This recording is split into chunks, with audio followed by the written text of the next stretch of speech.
नमस्कार सर. नमस्कार. आपलं स्वागत आहे आयकॉन स्टील प्रस्तुत बिल्ड आयकॉन या उपक्रमामध्ये. आज आम्ही आलो धाराशिवमध्ये आणि माझ्यासोबत आहेत अतिशय सिनियर इंजिनियर काजी जुल्फिकार सर. मी म्हटलं तसं त्यांच्या बरोबर मगाशी बोलताना असं जाणवलं की मागच्या 30-32 वर्षांपेक्षा जास्त त्यांचा आजवरचा अनुभव आहे. इतके सारे प्रोजेक्ट्स केलेले आहेत. रेसिडेन्शियलमध्ये त्यांनी जास्त काम केलेलं आहे महत्त्वाचं. काही गव्हर्नमेंटच्या प्रोजेक्टवर, काही इंडस्ट्रियल प्रोजेक्ट, अशा वेगवेगळ्या प्रोजेक्ट्सवर त्यांनी काम केलेलं आहे. त्यामुळं इतक्या सगळा जेव्हा अनुभव असतो तेव्हा अर्थातच येणाऱ्या तरुण इंजिनियरसाठी ऐकण्यासाठी खूप गोष्टी असतात ज्या सगळ्यात महत्त्वाच्या असतात. आणि हा सगळा एकंदर प्रवास कसा राहिला, त्यांचा अनुभव कसे आहेत, या सगळ्याबद्दल आपण बिल्ड आयकॉन या प्लॅटफॉर्मवर आज गप्पा मारणार आहोत त्यांच्याशी. सगळ्यात आधी मला विचारा वाटेल म्हणजे तुमच्या एज्युकेशनल बॅकग्राऊंडबद्दल. ते म्हणजे तुमची शाळा कुठली होती, नंतर कॉलेज कुठलं होतं, आणि सगळ्यात महत्वाचं इंजिनिअरिंग हे फील्ड 30-32 वर्षापूर्वी निवडावं असं का वाटलं, किंवा इन्स्पिरेशन कोण होतं ज्यांच्यामुळे तुम्ही या फील्डमध्ये आलात, काय सांगाल? नमस्कार, मी जुल्फिकार काजी. माझी शाळा सुरुवातीपासून माझी आई टीचर होती. बरं. तर आई टीचर असताना त्यांच्याबरोबर अजून शाळेत नाव नाही घातलं होतं तेव्हापासूनच जात होतो मी. बरं. मग ते तिथं उर्दू शाळा होती एक, आपलं गडीची शाळा म्हणून फेमस आहे खाली. बरोबर. खालच्या जुन्या एरियामध्ये. तेव्हा मी छोटा असताना माझ्या आई बरोबर मी जायचो नेहमी. बरोबर. मग तिथूनच माझा 4th पर्यंत तिथं झाला. बरं. पुन्हा 10th पण आपली जिल्हा परिषदची जी शाळा आहे, आपले मल्टीपर्पज हायस्कूल म्हणतात त्याला. बरोबर. तिथं माझं उर्दू मीडियम मध्ये एज्युकेशन झालेलं 10th पर्यंत. बरोबर. पुन्हा 11वी आणि 12वी करताना सायन्स मी फॅकल्टी घेतली होती आणि त्याच्यामध्ये फक्त ऑप्शनल म्हणून उर्दू होता. बरोबर. पुन्हा तिथं 11वी 12वी मध्ये थोडा मी प्रयत्न केला की मेडिकलला नंबर वगैरे लागतंय का असं. बरं. पण ते काय नाही लागलं, नाही जमलं समजा. पुन्हा ते माझी आई शिक्षिका असल्याने ते माझे मोठे बंधू आहेत, ते मुंबईला म्हणजे इंजिनिअरिंग झालेली होती त्यांची साबू सिद्दीक कॉलेजमधून. ते म्हणजे इन्स्पिरेशन म्हणजे काय, माझ्या फॅमिलीमध्ये माझे मोठे जे भाऊ आहेत तर त्याच्यामध्ये एक सेक्रेटरी होते, परवा ती रिटायर्ड झाले. ते पण BE सिव्हिल होते. JNSE म्हणून केलं त्यांनी. पुन्हा आता एक सिनियर इंजिनियर म्हणून, सेक्शनल इंजिनियर म्हणून जिल्हा परिषदहून त्यांनी VRS घेतला. अब्दुल राफिक काजी म्हणून, ती माझे मोठे भाऊ, ते इंजिनियरच आहे. म्हणजे माझ्या फॅमिलीमध्ये इंजिनियर्स भरपूर असल्याने आणि आईचं पण थोडं असं होतं की बाबा ठीक आहे, डॉक्टर नाही झाला, इंजिनियर तरी हो. बरोबर. मग ते BE नाही केलं, डिप्लोमा तरी कर. बरोबर. मग ते मी डिप्लोमाला ऍडमिशन घेतलं लातूरला. बरोबर. पुन्हा तिथं 88ला ऍडमिशन घेतलं असता, पुन्हा 91ला पास आउट झालो. आणि पुन्हा आल्या इथं 92 पासून जे काम सुरू केलं, म्हणजे अजून रिझल्ट बी आला नव्हता माझा फायनल इयरचा. तर ते एक रऊफ खान साहेब म्हणून होते इथं ट्रेझरीमध्ये. ते आणि एक कांबळे साहेब म्हणून होते, ट्रेझरीमध्येच होते ते दोघेही. त्यांनी म्हणले की आम्हाला घर बांधायचं आहे. मी म्हणलं माझा रिझल्ट आला नाही अजून. ते म्हणले आमचं घर बांधून रिझल्ट द्या. क्या बात आहे. पुन्हा एकदम नवीन जोश होता माझा बी. नवीन एकदम काहीच, ऑनेस्टली एकदम असं मी झुकून काम केलं. ते दोघांचे घर एकदम बाजूबाजूला प्लॉट घेतले होते त्यांनी आणि ते खूप बिझी होते, ते ऑफिसर्स होते. ते आता त्यांची पेन्शन वगैरे झालेली आहे. तर ते एकदम सुरूचा माझा एकदम सुरुवातीचा जे काम आहे, बरोबर, ते 92-93चा. पुन्हा इथं एक उस्मानाबादला MIDC मध्ये रिंकू पॉलिकेम म्हणून एक MIDC मध्ये इंडस्ट्रीचा आहे. ते काम पण आमच्याकडे आला योगायोगाने. त्या टायमाला काय जास्त लोक इंजिनियर वगैरे नव्हते, होते ते तेवढे भरपूर बिझी असायचे, गव्हर्नमेंटचे काम करायचे. माझा कल थोडा अगोदरपासूनच गव्हर्नमेंट मध्ये नव्हतं, प्रायव्हेट मध्येच होता. मग ते प्रायव्हेट मध्ये कोण काम करते तर हे 2-4 लोक होतो आम्ही, त्याच्यातून माझा एक नाव होता. तर ते आमच्यापर्यंत ते आले, ते रिंकू पॉलिकेमचे चौधरी साहेब म्हणून होते. त्यांनी एक आम्हाला संधी दिली. रिंकू पॉलिकेमचे भरपूर तिथं टेक्निकल थोडं काम करायला मिळालं आम्हाला. मशिनरी फाउंडेशन म्हणजे इरेक्शन वगैरे केलं आम्ही. सो एवढा असा प्रवास खरं तर एका वेगळ्या पद्धतीचा होता. पण आता आज 30 वर्षानंतर पुन्हा जर विचारलं तुम्हाला की आता असं वाटतंय का की आपण डॉक्टर झालो असतो तर बरं झालं असतं, किंवा इंजिनियर झालो तर बरं झालं, असं काय वाटतंय तुम्हाला? समाधानी आहे मी इंजिनियर झालो. हो, हो. कसं आहे की डॉक्टरची जी सेवा आहे ते तर ईश्वरच निवडतं त्याला, बरोबर, की का वर ईश्वर आहे तर खाली डॉक्टर आहे. बरोबर, तू ते पॉइझन देतो का औषध देतो आपण तेवढं काय कोणाला विचारत बी नाही, बरोबर, आणि एकदम डोळे झाकून त्यांच्याकडून आपण उपचार घेतो. बरोबर, मग ते जी सेवा आहे ते ईश्वरानेच ठरवलेली आहे बरोबर. की कुणाला एवढी संधी द्यायची, हो, की एवढं माझ्यासारखा भरोसा करायला पाहिजे ना. बरोबर. ईश्वरासारखा भरोसा आपण डॉक्टरवर करतो. बरोबर. ते देवाने समजा मला त्या लायकीचं नाही वाटलं असेल त्यावेळेला, हा. मग इंडियन म्हणून मी पण जे काय काम केलं हो, ते हो. मी सॅटिस्फाईड आहे. क्या बात आहे. पण मला असं वाटतं की ती सेवा जी असते ती त्या क्षणापुरती किंवा त्या प्रसंगापुरती असते. आता जी तुम्ही लोकांची सेवा करताय आणि सगळ्यात महत्वाचं लोकांचं घराचं स्वप्न पूर्ण करताय हे एका अर्थानं, कारण माझ्या ते समाधान आहे, खूप छान. कुठल्याही मध्यमवर्गीय माणसाचं एक स्वप्न असतं आणि ते तुम्ही पूर्ण करताय. तो आनंद तुम्ही इतक्या वेळेला लोकांचा बघितलेला आहे आणि ती सेवा तुमच्या हातनं घडतीये. आणि डॉक्टर तर एका पिढीची सेवा करतो, तुम्ही पुढच्या 2-3 पिढ्यांची सेवा एका अर्थानं करताय जेव्हा तुम्ही त्यांचं घर बांधताय. त्याचा खूप खूप उपकार आहे की त्याने ही संधी दिली असं. बरोबर आहे. सो आता काही सिव्हिल इंजिनिअरिंगच्या रिलेटेड प्रश्नांकडे येऊया. त्यातला पहिला प्रश्न असा आहे की मागच्या 30-32 वर्षात तुम्ही आता हे फील्ड बघताय, तुम्ही पहिलं ड्रॉइंग काढलं असेल ते कदाचित पेन्सिल आणि पेपरनं काढलं असेल, मग त्याच्यात बऱ्याच चुका होऊन बदलून केला असेल प्लॅन तयार ट्रेसिंग पेपरवर. बरोबर. आणि आता कदाचित तुम्ही प्लॅन करत असाल तो कॉम्प्युटरच्या साह्यानं, नवीन सॉफ्टवेअरच्या साह्यानं करत असाल, तर एकतर हा तंत्रज्ञानातला बदल तुम्ही कसा बघता? आता तंत्रज्ञानाची मदत कशी होते? कारण आता मशिनरी पण बदलल्यात, ज्या तुमच्या काळच्या होत्या आणि आताच्या आहेत. तर या टेक्नॉलॉजीचा सपोर्ट, टेक्नॉलॉजीची मदत कशी होते एक, आणि आता इतक्या वर्षानंतर तुम्हाला अजून काही शिकावंसं वाटतं का, की आता जर टेक्नॉलॉजी बदलली तर मला हे शिकलं पाहिजे? बरोबर. नाही, जे अगोदर आम्ही सुरुवातीला जेव्हा ब्लू प्रिंट काढून घ्यायची आणि परमिशनसाठी सबमिट करायची नगर परिषदला, तर ते अगोदर तर आम्ही ते ट्रेसिंग पेपर मागवायचा. ट्रेसिंग पेपर मागून ते ट्रेसिंग करण्यासाठी बसायचं. ते 4-4, 5-5 तास ते ट्रेसिंग होत नव्हती. बरोबर. पूर्ण त्याच्यामुळे खूप टाइम जायचा आमचा. पुन्हा उस्मानाबादला काय जास्त ब्लू प्रिंट करण्याचे मशीन वगैरे नव्हते. तर इथे परमार साहेब म्हणून होते, ते इथे काळेमारुती जवळ त्यांचं होता दुकान. बरोबर. त्यांच्याकडे जाऊन ते ट्रेसिंग पेपर द्यायचा, ट्रेस केलेला. पुन्हा ते म्हणणार 2 दिवसांनी या, 3 दिवसांनी या. पुन्हा ते ब्लू प्रिंट मध्ये कन्वर्ट होऊन ते आम्हाला मिळणार दुसऱ्या दिवशी किंवा तिसऱ्या दिवशी. खूप उत्सुकता वाटायची, कधी येते की बरोबर येते की नाही ते.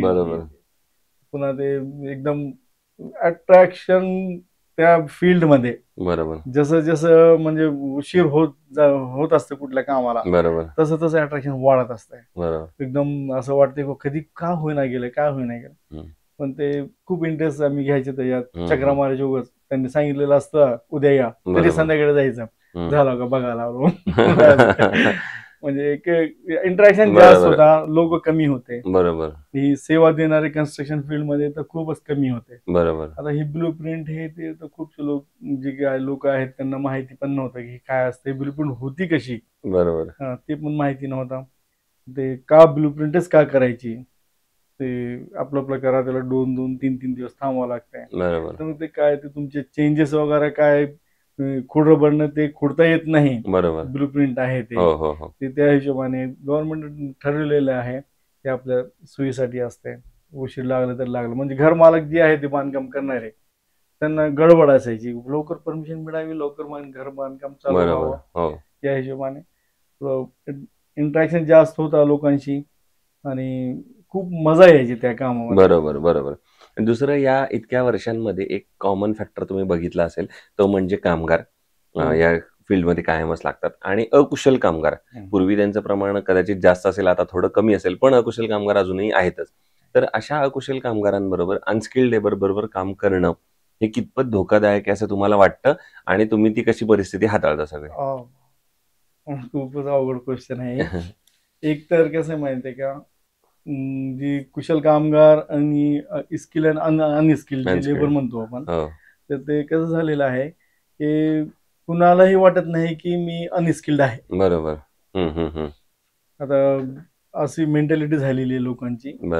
सुरुवातीला कसं होतं की बांधकाम म्हणजे नाही, ते एक रेस्पेक्ट करत होतं, ती लेबर पण रेस्पेक्ट करत होतं कामाला. बरोबर. यायचं त्यानं बरोबर, जसं आपल्याला इमानदारीने काम करावं अगदी लागेल, बरोबर. थोडस मेंटॅलिटी थोडी वेगळी होती. बरोबर. आता काय झालं माहितीये का, जास्तीत जास्त जे अनस्किल्ड लेबर आहेत ते गुत्तेदारीकडे वळतात. बरोबर. काही असू द्या, तुमचे टाईल्स 4 वर घेऊन जायचे, नाही हाजरी नाही करत आम्ही, तुम्ही आम्हाला गुत्ता द्या. बरोबर.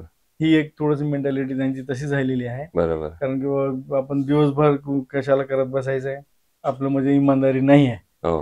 ते सांगतात तोंडाने, तुम्ही हाजरी लावलं साहेब, तुम्हाला परवडणार नाही, तुम्ही आम्हाला गुत्ता द्या, आम्ही दंडन करतो, मोकळं होतो, तुम्हाला पैसे तर तेवढेच जायचे. बरोबर. तर ते समजा काही लोकांचं ते मला चांगलं वाटतं किंवा ते स्वतःच बोलतात किंवा हाजीरवर काय कोणी काम करत नाही. बरोबर. आणि जी आमच्यासारखे आहेत ते करतात आणि फ्री होऊन पैसे घेऊन जातात. बरोबर. ही एक थोडासा पॉझिटिव्ह चेंज, म्हणजे सांगून पटकन काम करून घेणे.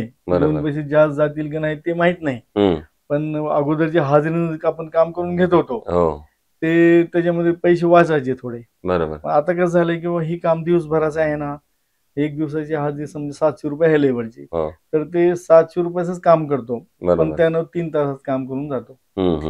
बरोबर. बरोबर. असं आपल्याला काय वाटतंय, आपल्याला काय वाटतंय की बाबा हे जसं 3 तासात दिवसभरात काम केलं, बरोबर, तसंच ते जर 6 तास केलं तर मला जास्त काम होईल ना. बरोबर. बरोबर. पण तसं होत नाही. बरोबर. बरोबर. तुम्हाला किंवा काय ते आपल्या अपेक्षा आहेत. बरोबर. पण तुम्हाला प्रश्न जरी अवघड वाटला तरी मी असं म्हणेन, प्रश्न अनस्किल्ड लेबरचा आहे, पण तो विचारलाय स्किल्ड इंजिनियरला, त्यामुळे तो तसा अवघड नाहीये तुमच्यासाठी एका अर्थानं. आता दुसरं कन्स्ट्रक्शन मध्ये पुढचा मुद्दा येतो तो म्हणजे प्लॅनचा. तुम्ही आता आपण ब्लू प्रिंट बद्दल बोललो किंवा पूर्वी प्लॅन मध्ये चेंज करायचं म्हणजे फार मोठी प्रोसिजर होती. आता ती प्लॅन मधली प्रोसिजर छोटी झाली आहे, तुम्ही पटकन प्लॅन मध्ये चेंज करू शकता. तर अशा वेळेला तुम्ही प्लॅनिंग या स्टेजचं महत्व काय सांगाल, इम्पॉर्टन्स काय सांगाल, त्याच्यावर तुम्ही काम कसं करता आता, जेणेकरून मिनिमल त्यात करेक्शन्स येतील किंवा प्लॅन एक्झिक्यूट प्रॉपर होईल. आता तर असं आहे की जे नॉर्म्स जे आलेले आहेत, साईड मार्जिन सोडायचे किंवा FSI वापरायचा. बरोबर. तर ते आता मी तर नाही, म्हणजे मी नाही करत ते. बरोबर. पण जी आहे आता अर्षद म्हणून माझा पुतणाच आहे, तो करून देतो मला. पण त्याच्यात कसं आहे की आपल्याला जे रिक्वायरमेंट पाहिजे, बरोबर, ते एक्झॅक्ट येत नाही. बरोबर. अच्छा. आता स्वतः मी इंजिनियर आहे, मी काम केलेलं आहे, हाताने आम्ही प्लॅन काढलेले आहेत, तर ते कम्प्युटरमध्ये त्यांनी पटपट करतात, पण जी पाहिजे बघितलं हाच प्लॅन पाहिजे होता समोरच्याला किंवा घरमालक जे मला रिक्वायरमेंट लिहून दिलं होतं ना, ते एक्झॅक्ट बसती. ते तिथं थोडस मी कमी पडतो समजा. अच्छा. म्हणजे ते तर करते, ते 2-3 वेळेस चेंज म्हणलं की लगेच चेंज करून देतात मला. पण त्याचा फायदा ही आहे की तुम्हाला काय जास्त काळी करायची गरज नाही. बरोबर. एकदम व्यवस्थित तिथलं फटकून ते ह्याच्यावर कम्प्युटरवर त्यांनी करून देतात मला. पुन्हा तुम्ही जिथं आहे तिथं PDF पाठवून देतात, कुठेही प्रिंट घ्या. बरोबर. हे भरपूर म्हणजे सोयीचं झालेलं आहे. जे आता ऑनलाईन सबमिशन वगैरे जे आहेत ना सर, आणि महत्वाचं की पेमेंट बी तुम्ही जे त्याचे ते चार्जेस वगैरे जे आहे नगर पैशाचे भरायचे, ते पण ऑनलाईनच आहे. ते खूप सोयीस्कर आणि काय म्हणते ते मदतदायी आहे. बरोबर. प्लॅन नंतर पुढची फेज येते ते म्हणजे बजेटची. तर आणि तुम्ही रेसिडेन्शियल मध्ये जास्त काम केलेलं आहे म्हणून विचारायचंय. बऱ्याचदा त्या कस्टमरचं असं म्हणणं असतं की माझं बजेट थोडं कमी आहे आणि घराचे एक्सपेक्टेशन तर त्याचे जास्त असतात किंवा त्याला जास्त अपेक्षा असते तुमच्याकडनं, आणि एक इंजिनियर म्हणून तुम्हाला असं वाटत असतं की आपण एक चांगलं क्वालिटी कन्स्ट्रक्शन करावं आणि बजेट तर कमी आहे. अशा वेळेला बजेट आणि क्वालिटी या दोन्हीचं कॉम्बिनेशन तुम्ही कसं करता आणि तो प्लॅन पूर्ण करता? कसं आहे माहितीये का, की जेव्हा आपण समोरचं जे आहे कस्टमर जे आहे म्हणजे क्लायंट जे आपला, बरोबर, की त्याची रिक्वायरमेंट जी आहे ते जेवढं चेंजेस करायचे ते कागदावरच करा साहेब तुम्ही. बरोबर. पुन्हा नंतर कन्स्ट्रक्शन सुरू झाला आणि तुम्ही चेंजेस म्हणलं की तोडायला पण पैसे लागतात आणि ते जोडायला पण पैसे लागतात. बरोबर. आता कागदावर किती चेंजेस करायचे आपण करू, 2 नाही 4 प्लॅन करू. बरोबर. रूम्स छोटा मोठा काय होत असते ना, आणि काम सुरू झाल्यानंतर हे थोडस इकडेच घ्यायचं होतं, तेवढं तिकडे घ्यायचं होता, हे जे घर मालकाचं जे डोक्यात कोणते सांगताय किंवा त्यांना वाटत असेल बरोबर असं त्या बरोबर हिशोबाने. हम्म, हम्म, मग ते माझं काय जास्त हे असतंय हम्म. की साहेब ते जे जे घरी राहणार आहेत बरोबर त्यांना एकदा एक एक करून भेटतो मी. अच्छा हा म्हणजे जे आता समजा तुमचं घर बांधायचं आहे, हो तुमच्या घरी कोण आहे, आई आहे, हो आई साहेबांना जाऊन भेटायचं. बरोबर तुम्हाला कसं वाटतं घर, मुलांना कसं घर बांधावा, एक थोडक्यात बरोबर कुठेतरी बघितलेलं असतंय. आपण एखाद्या फंक्शन मध्ये गेलो, तिथलं घर त्याचं खूप सुंदर होता, माझ्या डोक्यात बसलेलं असतं हम्म, ते माझ्या मुलांनी करावं, किंवा मी बांधलं तर असं बांधीन, असं कुठं बघितलेलं आहे का हे विचारून थोडंसं आयडिया येते. त्या हिशोबाने जे 2-3 लोक जे आहेत हम्म. त्यांना विचारून त्या घर हिशोबाने बनवून प्लान करायचा बरोबर प्रयत्न करतो. पुन्हा प्लान झाल्यानंतर बी काय चेंजेस असतील तर हे आत्ता सांगा, हो पुन्हा पैसे लागतात. आता मी तर काय गुत्ता घेतो बरोबर स्क्वेअर फुटावर, पुन्हा काय ते हे एवढंसं तोडण्यासाठी पैसे द्या, एवढंसं वाढवण्यासाठी पैसे द्या, सांगायला थोडं लाज वाटते. ते बरोबर काम मोठं असतंय, हो 30-35 लाखाचं काम असतंय, ते काय एवढं तर साहेब हो त्यानं काय होतंय. हो मग ते हळूहळू थोडं वाढत जात कन्सिडरेबल अमाऊंट कडे जातो तो.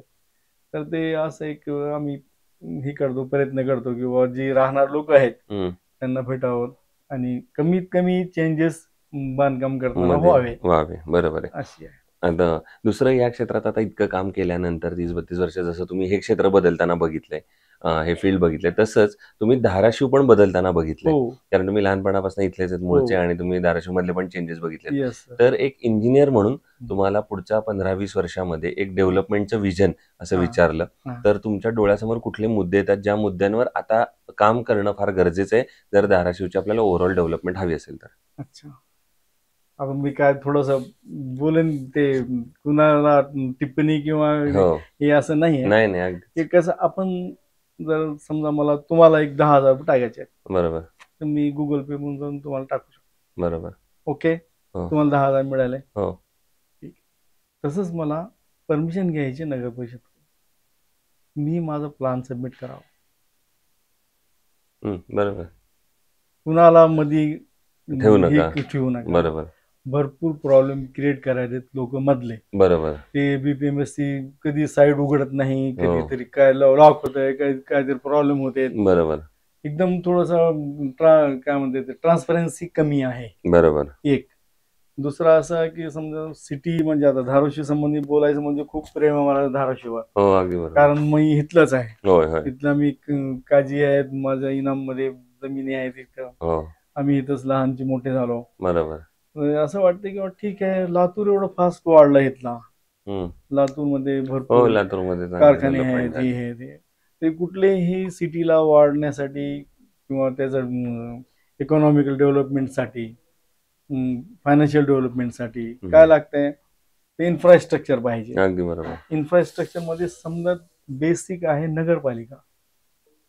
तुमची बरोबर नगरपालिका स्ट्रॉंग असेल, चांगल्या विचाराची असेल, तर तुमचे हे जे काही लोक जे प्रोजेक्ट करू इच्छितात बरोबर त्यांना प्रॉब्लेम येत नाही. बरोबर तर ते नगरपालिकाचं जे व्ह्यू आहे ते थोडस बदलायला पाहिजे. बरोबर असं तुम्हाला वाटतं? असं मला असं वाटतं. बरोबर कारण की तुम्ही लोक परमिशन देतात, काही करप्शन करत नाही, ते एक मेसेज जायला जास्त टाइम लागत नाही. बरोबर म्हणजे काही जी लोक इन्व्हेस्टमेंट करण्यासाठी कसं झालेलं आहे की पुणे, मुंबई, हैदराबाद, इकडे तिकडं लोक थोडं तिकडं कॉस्ट आहे जास्त जमिनीची, हो हो तेवढी कॉस्ट इथं धाराशिव मध्ये नाही आहे अजून. बरोबर भरपूर लोक असं विचार करतात की इकडं आपण स्कीम करूया, बरोबर डेव्हलपमेंट करू, कारण की जमिनी स्वस्त आहेत अजून. बरोबर त्याचबरोबर किंवा FSI जे आहे ते खूप कमी आहे, 1.5 आहे ते नॉन कंजेस्टेड एरियामध्ये. बरोबर तेच आपण जर म्हाडा थ्रू किंवा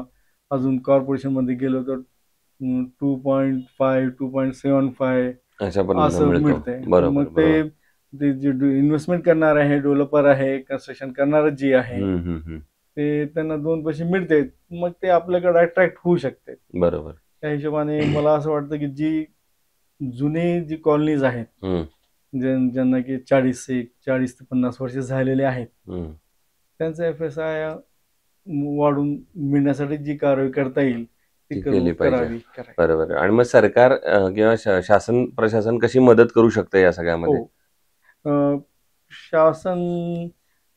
शासनच काय हो, ते आज ह्याचं शासन आहे तो उद्या त्याचा आहे. बरोबर महत्वाचं प्रशासन आहे. बरोबर. प्रशासनाने जर मनावर घेतलं हम्म. की शासन कुणाचं बी असो, चालवायचं आपल्याला आहे. बरोबर. कारण सीओ मीच राहणार आहे, हो कलेक्टर मीच राहणार आहे, होय. जे आहेत ते बरोबर मिनिस्टर येत असतील जात असतील. बरोबर. मग ते जर प्रशासनानं घेतलं मनावर हम्म. तर भरपूर चेंजेस येऊ शकतात. एवढे जी काय चेंजेस आलेले आहेत औरंगाबाद मध्ये समजा, हो किंवा तुमच्या आता संभाजीनगर मध्ये ते तिथं हो. समजा, किंवा लातूरला, सोलापूर, हे पूर्ण प्रशासनाने आणलेले आहेत. आणलेले. शासन तर काय आपली स्कीम डिक्लेअर करते फक्त त्यांचं पार्टीच्या हिशोबाने किंवा हो. वैयक्तिक काय फायदा होत आहे का, बरोबर. मग या हिशोबाने अच्छा. असं मला वाटतं तुम्हाला की वाटतं बरोबर जोपर्यंत प्रशासन काय काम ऑनेस्टली करणार नाही. डिसिजन घेत नाही की ही सिटी मला बदलायचीच, बरोबर तोपर्यंत काय होणार त्यांच्यासाठी नाही. काय नाही, 2 ते 3 वर्षाचाच आहे ते खेळ बरोबर. पूर्ण. दुसरं आणखीन एक मला विचारायचं ते म्हणजे आता तुम्ही एवढ्या वर्ष काम केल्यानंतर एक आता खरा अवघड प्रश्न आहे तुमच्यासाठी, ते म्हणजे असा एखादा आयकॉनिक प्रोजेक्ट तुम्हाला तुमचा स्वतःचा जो करताना एक वेगळा तुम्हाला आनंद वाटला, समाधान वाटलं किंवा स्वतःवर अभिमान वाटला की मी काहीतरी वेगळं केलं या प्रोजेक्टमध्ये, मला चांगलं वाटलं किंवा त्यांच्याकडनं फीडबॅक चांगला मिळाला, असा एखादा प्रोजेक्ट आठवतोय का तुमचा? आहे का, जसं मी रेसिडेन्शियल मध्ये केलेलं आहे काम भरपूर. एक नाईक साहेब म्हणून होते, जेलच्या समोर त्यांचं बंगलं बांधलं मी. बरोबर. त्या टायमाला कसं आहे म्हणजे कधीची गोष्ट आहे समजा, एक 98 2002-03 ची असेल. बरोबर. ते काय ते नाईक, सुधाकरराव नाईक आहे का, बरं. ते महामंडळावर होते, ते बरं. त्यांचं घर बांधलं. ते बांधताना म्हणजे स्टील डिझाईन असेल किंवा कॉलमची साईज, बीमची साईज, हे ते समाधानी नसतात लोक. बरोबर. आता जी घर मालक आहे त्यांनी काय करते आपलं न समजता, आता मी कोण इंजिनियर बी आहे, कॉन्ट्रॅक्टर बी आहे. बरोबर. आता ह्याला तर वाईट वाटू नये, पण मला समाधानासाठी एक सेकंड ओपिनियन घ्यायचंच आहे ना. बरोबर. घर मालक असं असतंय, पण ते नाईक साहेबांनी कधी केलं नाही तसं. अच्छा. कधीच नाही. तुमच्यावर पूर्ण विश्वास ठेवला. नाही, हा पूर्ण विश्वास. बरोबर. नाही, प्रत्येक ते म्हणजे काय हे म्हणून नाही सांगत मी, बरोबर. पण एक मेंटॅलिटी आहे माणसांची, बरोबर. कुठलं तरी एक सेकंड ओपिनियन घ्यावं आपण. काय फरक पडायला, माझा मित्र आहे, इंजिनियर आहे, त्याला बोलून ते आला होता, त्याला दाखवायला साठी बोलून घेते. बरोबर बरोबर. आणि ती कुणीतरी काम करत चालू असताना कुणीतरी असतं तिथं, बरोबर. ते सांगतात ते इंजिनियर साहेब आले ते, पुन्हा ते इंजिनियर साहेब आले ते म्हणजे ते कशाला आले ते आपल्याला समजून घ्या. बरोबर आहे. ते काही नाही. बरोबर. पण ते नाईक साहेब नेहमी हे करायचे, भरोसा बी करायचे. बरोबर. चांगलं वाटतं, खूप सुंदर त्यांचं घर झालं. पण तुम्ही बरं झालं त्या मेडिकल फील्ड मध्ये गेला नाही, तिथं सुद्धा सेकंड ओपिनियन असतं. एका डॉक्टरकडनं होत नाही तेव्हा सुद्धा दुसऱ्या डॉक्टरकडे जावं लागतं, तसंच इकडं पण आहे. बरोबर. दुसरं असं आहे की हा जसा एक आयकॉनिक प्रोजेक्ट झाला, तसा एखादा असा प्रोजेक्ट आठवतोय का जो करताना काहीतरी अडचण आली, समस्या आली, काहीतरी प्रॉब्लेम आला, काहीतरी नैसर्गिक आपत्ती आली, काही कामगारांची अडचण, असं काही एखादी आठवते का? एक असं आहे की मी जेव्हा हे रेन वॉटर हार्वेस्टिंगचा मला एक प्रोजेक्ट मिळाला होता, IRB आहे ना, फूड लाईन रोडचे जे काम करतात, मग तिथं एक संपत सर म्हणून होते, त्यांची अशी मीटिंग मध्ये भेट झाली होती. तर त्यांना मी म्हणलं की मोठा प्रोजेक्ट चालू आहे एवढा, बरोबर, आम्हाला पण काय सेवाचा द्या मोका. तर त्यांनी म्हणले की मी या ऑफिसला. मग मी ऑफिसला गेलो, तर त्यांनी तुळजापूर ते उस्मानाबाद बीड बॉर्डर तिथवर जेवढे रेन वॉटर हार्वेस्टिंगचे खड्डे असतात, रेन वॉटर हार्वेस्टिंग, बरोबर बरोबर, ते 40-1 लाखाचं काम होतं म्हणजे. बरोबर. त्या हिशोबाने मग ते आम्ही काय केलं की एक एक खड्डा, अर्धा किलोमीटर एक खड्डा आहे, बरोबर बरोबर, 1 किलोमीटर एक आहे. तर आम्ही काय केलं, आता तिथं लागायची वीट 300-500, असं जास्तीत जास्त 500 वीट लागायची. बरोबर. मग आता ते 500 तर आणता येत नाही, आणि ती आड जंगलमध्ये. पण आम्ही इथूनच एक 4000 वीट मोठ्या ट्रक मध्ये भरून इथं 500, तिथं जसं लागते तसं उतरविली. बरोबर. पुन्हा खड्डे बी JCB लावला की इथून तिथवर पूर्ण खड्डे करून घेतले. आता एक खड्ड्यासाठी अर्धा तास 1 तास, तेवढ्यासाठी कोणी JCB येत नाही. बरोबर. आणि स्वतःचा जेसीबी वगैरे नाही आहे माझा, बरोबर. किरायाने घ्यायचं. तर ते असं आम्ही खड्डे वगैरे केले, प्रत्येक ठिकाणी जेवढं मटेरियल लागतं तेवढं मटेरियल स्टॉक केला. साहेब असला पाऊस आला, बापरे. की पूर्ण खड्डे भरून त्याच्या बाजूला जे सँड वगैरे जे आम्ही स्टॉक केली होती ती पूर्ण ते वाहून गेली. पुन्हा ते विटाचा म्हणजे भरपूर काय डिस्टर्बन्स झाला. बरोबर. एक पावसाचे दिवस नव्हते तरी सुद्धा पाऊस आला, भरपूर असं पाऊस आला की ते पूर्ण खड्डे भरून गेले. बरोबर. लई परेशान झाले. अच्छा. एक म्हणजे तुम्ही विचार म्हणून सांगितलं. बरोबर. नाही असे प्रसंग महत्वाचे आहेत, कारण या प्रसंगातूनच आपण शिकतो, त्या आव्हानावर आपण मात करतो. ते कसं करायला पाहिजे होतं. तर ते आता एक तरीही की ते मॅन्युअली खड्डे करून घ्यायला पाहिजे. बरोबर. एक टीम कडून 2 खड्डे केले, पुन्हा बांधकाम चालू आहे मागून, तुम्ही पुढे खड्डे करत चला. बरोबर. म्हणजे ते मशीनचं काम नव्हता, मशिनरी तुम्हाला सपोर्टिंग आहे, पण कंटिन्यू एकच ठिकाणी काम करायचं असेल तर बरोबर आहे. दुसरं विचारायचं म्हणजे आता तुम्ही इतकं वर्ष काम केल्यानंतर एक सिनियर म्हणून पण आणि एक वडिलकीच्या नात्याने पण येणाऱ्या ज्युनियर इंजिनियरला जे या क्षेत्रात पहिल्यांदाच पाऊल ठेवणार आहेत आता, तर त्यांना तुम्ही काय सल्ला द्याल आणि तुमचा सक्सेस फॉर्म्युला त्यांना काय सांगाल? म्हणजे कसं आहे माहिती आहे का, हे जी फील्ड आहे ना, हे खूप म्हणजे प्रायव्हेट मध्ये कन्स्ट्रक्शन करून द्यायची, एकदम काय म्हणते त्याला हिंदीमध्ये सांगितलं इबादत कसं म्हणतो आपण, पूजा पाठ कशी आहे, बरोबर तसं आहे हे. कारण ते समोरच्याचा स्वप्न पूर्ण करायला निघालो तुम्ही. अगदी बरोबर. म्हणजे एकदम खूपच ईश्वराच्या एकदम जवळ गेल्यासारखं. अगदी बरोबर. आणि एकच सांगेन की जर आपण नवीन आहेत आणि या फील्ड मध्ये एंट्री करताय, मोस्ट वेलकम. आणि honesty is the best policy. बरोबर. हे विसरून ह्या फील्ड मध्ये काम करू नका. बरोबर. जे आहे ते ऑनेस्टली जे माणूस काम करतो, बरोबर, त्याला कसलीच प्रॉब्लेम येत नाही. बरोबर. क्या बात आहे. Honesty is the best policy. खरंय अगदी. नंतर आता प्रश्न विचारणार आहे तो म्हणजे या फील्डमध्ये स्टील अतिशय महत्वाचा पार्ट आहे कन्स्ट्रक्शन मध्ये, आणि त्याच्यातनं आपण या एरियामध्ये जिथं भूकंप प्रवण क्षेत्र आहे, तर अशा वेळेला तुम्ही स्टील निवडताना काय पॅरामीटर्स बघता किंवा काय क्वालिटी चेक्स बघता आणि मग स्टील निवडता तुम्ही? एकतरी रिप्युटेड कंपनीचं पाहिजे, आणि संबंध खूप महत्वाचा आहे ह्याच्यामध्ये. जसे का आता आयकॉनचे जे आमचे कदम साहेब आहेत, बरोबर, आता ते ह्याच्या अगोदर दुसरं बी काम करत होते, बरोबर, पण आम्ही तेच स्टील घ्यायचे जे कदम साहेबापाशी आहे. बरोबर. आता दुसरा आला तर ठीक आहे ना, पण ते कदम साहेबापासून घेतो. बरोबर. एक म्हणजे एक नातं जुळलेलं असतं. आणि दुसरा असं किंवा ओव्हरवेट नको आहे. बरोबर. आणि जे रेग्युलरिटी आहे, जे इरेग्युलर नको आहे, हार्ड नको आहे, गंजलेलं नको. बरोबर. ओल्ड स्टॉकचं जे असतो ते नको आहे. बरोबर. पुन्हा 2-3 बघता तुम्ही बघता. आणि दुसरं आयकॉन स्टील कधी वापरलंय तुम्ही? म्हणजे आता तुम्ही म्हणलाच कदम साहेबांकडनं तुम्ही घेता, तर आयकॉन स्टीलचं प्रॉडक्ट म्हणून पण आणि त्यांचं सर्व्हिस म्हणून पण कसा अनुभव आहे तुमचा? बघा, आयकॉनची सर्व्हिस तर एकदम एक नंबर आहे, आणि आयकॉन स्टील क्वालिटी पण एक नंबर आहे. कारण मी जिथं कुठं वापरलो तर कुठंही असं ओव्हरवेट किंवा अंडरवेट हे असं हार्ड आला, रिंग होईना गेली, असं कधीही झालं नाही. वेट मध्ये कधीही प्रॉब्लेम आला नाही. बरोबर. सर्व्हिस बिलकुल टाइम टू टाइम आम्हाला मिळाली. अर्धा पाऊण तास इकडे तिकडे झाला. चांगले. ठीक आहे. सो हे होते senior engineer Kazi Zulfikar sir. आणि मी जसं म्हणलं सुरुवातीला, तसं 30-32 वर्षांचा जेव्हा अनुभव असतो आणि इतके सगळे प्रसंग त्यांना आठवत असतात, तेव्हा असं काही मिनिटांमध्ये सांगणं खरं तर अवघड असतं, पण तरी त्यांनी अतिशय चांगल्या पद्धतीनं त्यांचा सगळा अनुभव सांगितला. सगळ्यात महत्त्वाचं म्हणजे या क्षेत्रात जे नवीन तरुण इंजिनियर्स येणार आहेत त्यांच्यासाठी जो त्यांनी महत्त्वाचा सल्ला दिला, honesty is the best policy type.